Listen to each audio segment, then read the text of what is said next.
Nak jadi cabin crew tapi tak tahu berenang? Berapa gaji cabin crew? Dan saya tak lulus BI, boleh ke? So, macam-macam persoalan yang korang lontarkan dalam video sembang-sembang sebelum ni. Jadi, saya akan try untuk jawab semua soalan-soalan yang korang bagi dalam segmen sembang-sembang hari ini. Stay tuned.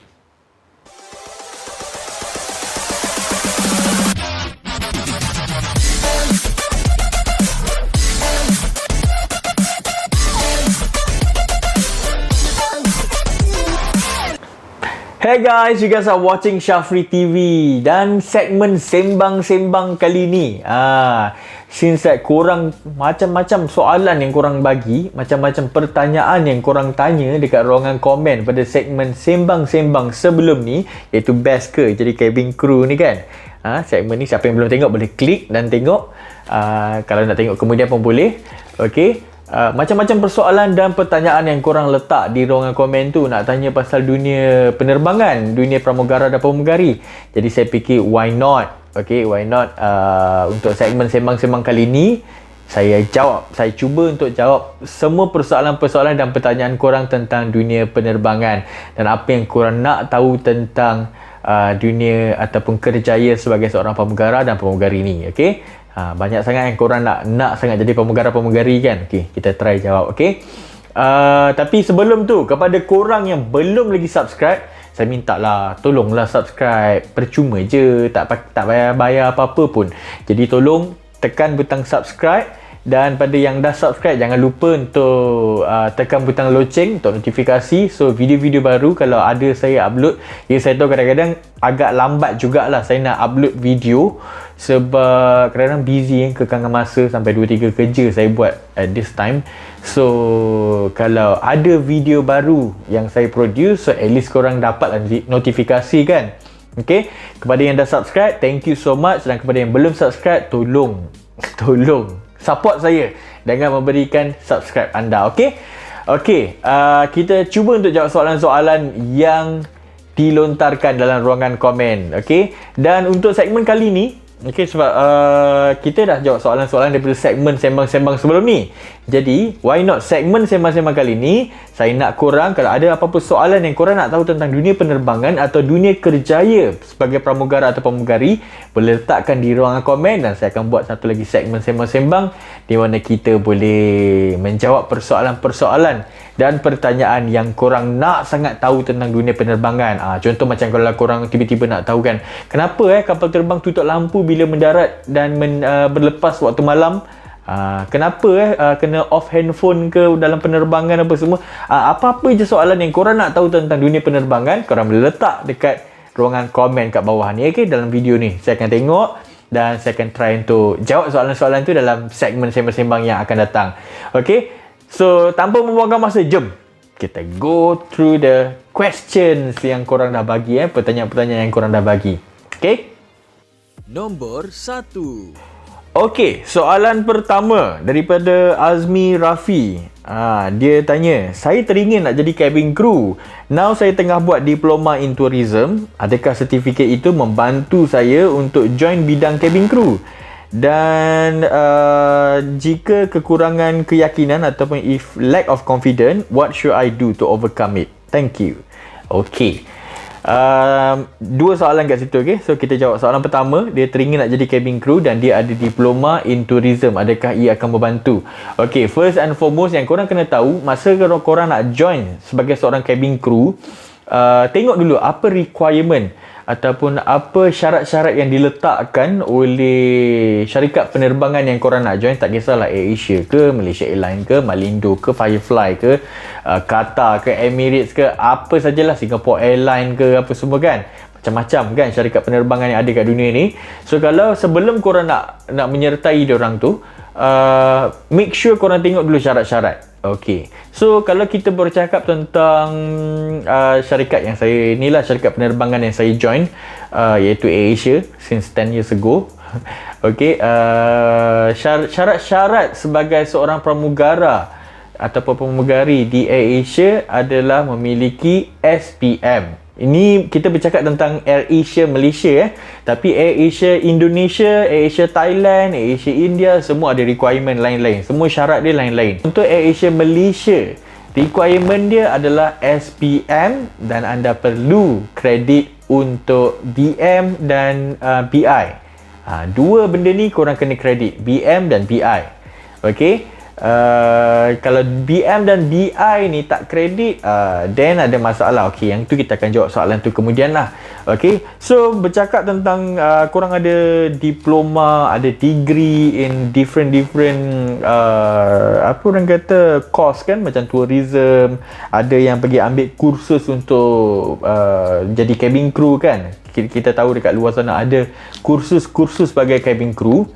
Okey, sebenarnya sijil-sijil tu nak kata membantu sangat pun tak jugalah apa semua.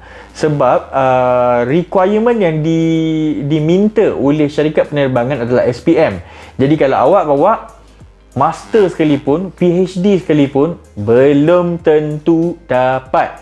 Okey, sebab ada macam-macam syarat yang perlu dipenuhi, macam syarat ketinggian minimum. Berat minimum tak adalah, berat mesti ideal dengan tinggi, iaitu BMI kena sama. So macam-macam lah syarat yang diletakkan, tapi requirement asas dia adalah SPM, BM dan BI mesti kredit. Okey, mesti C, sekurang-kurangnya C, hanya SPM saja. Okey. Dan kalau lack of confidence, apa yang kena buat untuk overcome? Sebenarnya confident ni, kalau bercakap tentang confident ni, macam-macam benda yang korang boleh buat untuk overcome korang punya perasaan gugup, perasaan kurang keyakinan. Okay, macam to be honest with you guys, okay, myself, I have a very low self-esteem, di mana sebelum ni waktu sekolah saya memang sangat-sangat berkeyakinan rendah dan saya tak berani bercakap depan orang. Okay, dan even kalau cikgu sekalipun suruh buka buku teks dan suruh baca dalam kelas, saya dah akan menggeletar tangan tu nak baca buku teks depan kawan-kawan. Jadi apa benda yang saya buat untuk saya overcome perasaan gugup tu dan tambahkan keyakinan diri adalah dengan cuba untuk meletakkan mindset tu kena betul. Okey, letakkan mindset bahawa apa yang korang buat tu adalah yang terbaik yang korang boleh bagi, dan korang tak perlu nak fikir sangat tentang apa yang orang fikir dan apa yang orang akan buat terhadap anda. Ya, saya tahu kebanyakan korang akan takut orang gelak lah, orang apalah, ejek lah apa semua. Abaikan benda tu. Sebab kalau orang gelak, itu mungkin attitude problem diorang lah apa semua. So just abaikan. Just say to yourself, comfort yourself and make yourself comfortable with the situation, so that korang akan rasa berkeyakinan. Okay. Dan sometimes kalau untuk in terms of untuk communication, korang kena selalu practice lah bercakap depan cermin ke, join club debat ke, ataupun join pidato ke, atau apa-apa benda yang korang rasa korang boleh asah korang punya keyakinan tu. Okay. Nombor 2. Okey, soalan nombor 2 daripada Eden Zulfaris. Ada banyak orang tanya soalan ni. Eden Zulfaris, David Arin, Jackson Ricky dan Afiq tu. Okey, ada soalan ni lebih kurang sama diorang tanya. Diorang tanya BM, BI wajib kredit ke? Dan TOEIC ataupun TOEIC tu wajib ke? Okey, pada yang tak tahu TOEIC tu, untuk makluman korang, TOEIC itu adalah Test of English in Communication. Okay, di mana dia ada macam ujian lah untuk menilai tahap korang berkomunikasi dalam bahasa Inggeris. Okay, menjawab soalan yang pertama tadi, BM, BI wajib kredit ke? Yes, wajib kredit. Jadi kalau ada di antara korang yang bahasa Malaysia kredit tapi bahasa Inggeris tak kredit, D lah, lulus lah, okay? D, tapi dia tak C, tak kredit. So korang perlukan TOEIC ni, okay? TOEIC ni. TOEIC tu wajib ke tidak? Untuk yang dulu-dulu waktu saya mula-mula join AirAsia dulu, yes, benda tu wajib. Dua syarat berbeza, di mana korang kena ada BMBI kredit dan korang juga kena ada TOEIC. Okay, kertas slip TOEIC tu untuk korang bawa. So dua benda tu wajib. Tapi saya baru je check dengan admin cabin crew department tadi, dan dia kata TOEIC tu tak wajib sekarang. TOEIC tu hanya dokumen sokongan untuk korang-korang yang tak kredit bahasa Inggeris. So maknanya kalau bahasa Inggeris korang, English korang tak kredit, tak C, korang dapat D, E, F, so korang boleh bawa TOEIC sebagai dokumen sokongan untuk membuktikan. Tapi dengan syarat TOEIC korang mesti 650 markah ke atas. Dan validity, ada validity bukannya maknanya simply korang ambil daripada 5 tahun lepas tu korang nak bawa, saya dah pernah ambil TOEIC 5 tahun lepas. No. Okay, TOEIC korang mesti at least valid 2 tahun daripada tarikh yang korang ambil. So maknanya kalau korang ambil tahun 2019, slip TOEIC korang tu boleh dipakai sehingga tahun 2021. So kalau maknanya kalau korang ambil TOEIC tu 2017, tak boleh. So korang kena ambil balik untuk korang pergi interview tahun 2020. Okay, hope that answer the question. Nombor 3. Okay, soalan nombor 3. Zul, daripada Zul Zikri. Nak sangat jadi cabin crew tapi English tak fluent. Okay. Kita faham sebenarnya bahasa Inggeris tu bukan bahasa ibunda kita. Okay, saya pun bukanlah cakap English tu macam bersepah-sepah kan. But I can converse in English. But to be honest with you guys, berkomunikasi dalam bahasa Inggeris ni adalah salah satu benda yang sangat-sangat penting untuk korang jadi seorang anak kapal ataupun jadi pramugara-pramugari ni. Sebab kebanyakan penerbangan yang korang buat, okay, kebanyakan penerbangan, melainkan kalau korang buat penerbangan-penerbangan dalam negeri. Tapi walaupun penerbangan dalam negeri pun kena ingat, dalam flight tu mesti ada mak saleh, mesti ada foreign visitors yang datang untuk bercuti, yang datang untuk melawat saudara mara kat sini. So korang kena ingat, so kalau korang tak boleh nak berkomunikasi dalam bahasa Inggeris dengan lancar, ataupun at least communication korang dalam bahasa Inggeris like macam sangat-sangat low ke apa ke, macam mana korang nak berkomunikasi dengan penumpang-penumpang dari luar negara ni? Sebab tu pentingnya korang perlu fasih untuk berbahasa Inggeris. Tapi tak semestinya kalau korang tak fasih, korang tak boleh jadi cabin crew. No. I got few friends yang memang bahasa Inggeris tu, to be honest, berhabuk lah apa semua. Tak terlalu fasih apa semua, berterabur, grammar pun semua tunggal langgang, past tense, present tense semua entah ke laut. Tapi okay, berkat usaha, sebab nanti bila korang masuk jadi cabin crew, kalau korang tunjukkan yang korang betul-betul nak improve korang punya English, sebab dalam penerbangan kadang-kadang kita terbang dengan kru-kru yang dari luar negara. Okay? So macam dekat Asia sendiri kita ada cabin crew daripada Filipina, kita ada cabin crew daripada India, daripada Thailand, daripada Indonesia. So kadang-kadang korang kena converse, kena bercakap dengan diorang dalam bahasa Inggeris. So kalau korang take that advantage untuk improve korang punya bahasa Inggeris, korang boleh fasih berbahasa Inggeris. Okay, silap-silap korang boleh cakap sangat-sangat lancar, sampaikan Mak Saleh pun kadang-kadang tergagap-gagap nak jawab kat korang. Serius tak tipu. Okay, sebab korang jangan ingat Mak Saleh dekat luar tu, yang dalam flight tu semua pandai cakap bahasa Inggeris. Ada yang Mak Saleh sepatah haram bahasa Inggeris pun tak faham. Okay, to be honest. Tapi ni bukan Mak Saleh yang daripada betul-betul negara yang mother tongue diorang cakap English. Okay, ni Mak Saleh daripada negara-negara macam negara-negara Europe, Rusia, yang mana bahasa Inggeris bukan bahasa pertama diorang, bukan bahasa ibunda diorang. Yang tu memang bahasa Inggeris ke laut. Okay, tapi still jugalah. So korang tak perlu nak rasa down kalau English dia tak fasih apa semua. You guys can improve. As long as your English is credit, try to improve. Tapi waktu training cabin crew tu, kursusnya adalah dalam bahasa Inggeris. So jadi korang kena make sure basic knowledge tu, ataupun kalau korang betul-betul lah macam grammar ataupun korang punya kosakata dalam bahasa Inggeris tu sangat-sangat kurang, at least bawa lah kamus kecil ke apa ke untuk masa training tu. At least kalau ada word perkataan-perkataan yang korang tak faham ataupun yang korang tak familiar, boleh buka kamus dan rujuk kamus. Okey, belajar sikit-sikit. Okey. Nombor 4. Okey, soalan nombor 4 daripada Faris Farizat. Abang, nak tanya, saya sekarang tengah proceed degree. Kalau kos yang kita ambil tiada kaitan dengan kerja ni, possibility untuk diterima tu tinggi tak? Contohnya dari kos agama ke, kos psikologi, kos ICT dan lain-lain. Okey, soalan ni dah jawab dah tadi, masa yang pertama tadi. Tak kisah korang ambil kos apa, ambil kosmetik pun tak apa, dik. Okey. Lawak ke? Okey, tak kisah kos apa yang korang ambil.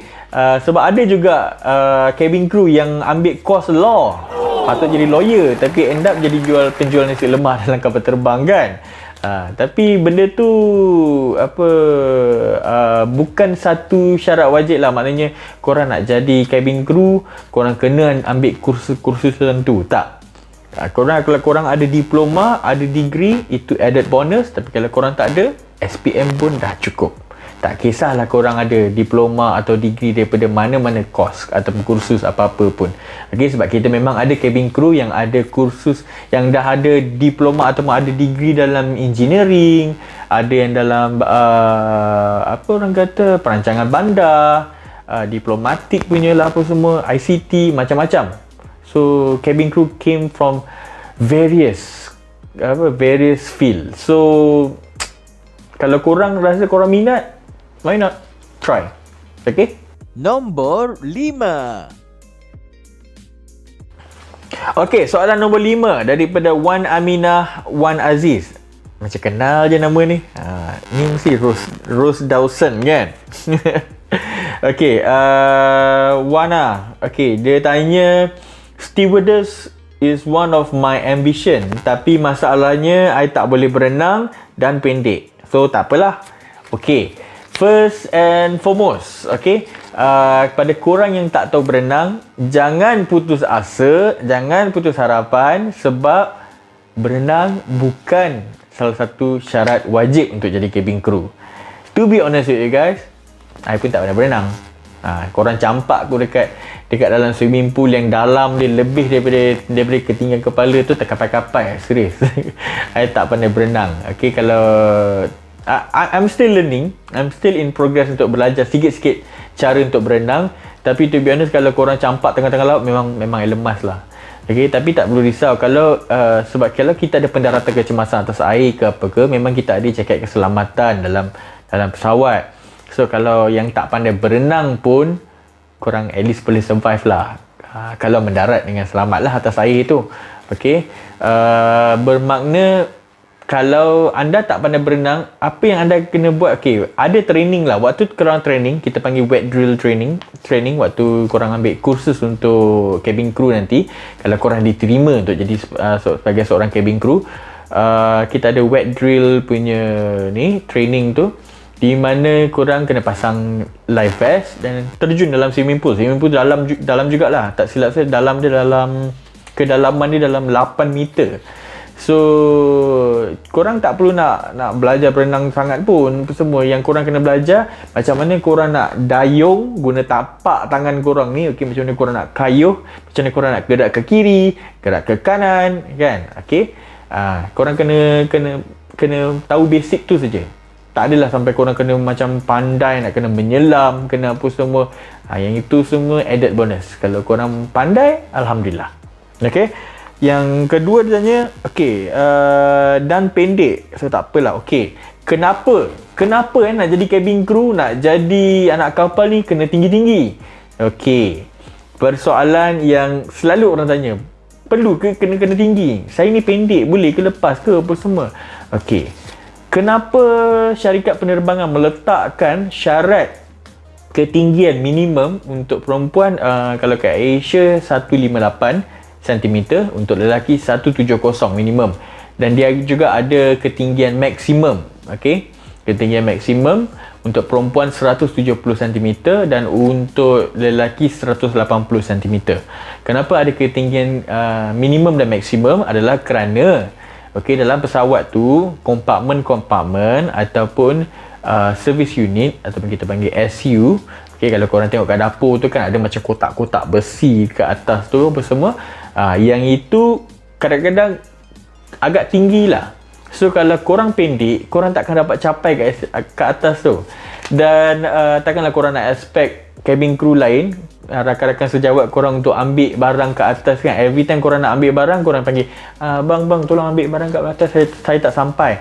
No such thing. Okay, memang kita boleh tolong, tak ada masalah. Tapi masalahnya kalau semua cabin crew ada kerja masing-masing, busy pun semua, dan every time korang nak ambil barang, nak kena panggil orang pergi ambilkan untuk korang, benda tu agak mengganggu tugas orang lain. So sebab tu memang cabin crew memerlukan kandidat-kandidat dia orang untuk melepasi tahap minimum ketinggian. Tahap maksimum pula kenapa tak boleh tinggi sangat?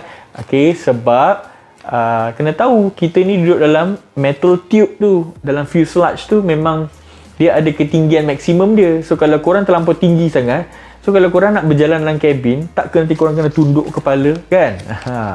Even Mak Saleh kalau tinggi pun kadang-kadang kalau kompartmen terbuka, dia tak pandang belakang ke apa, terhantuk kepala apa semua. So benda tu agak membahayalah.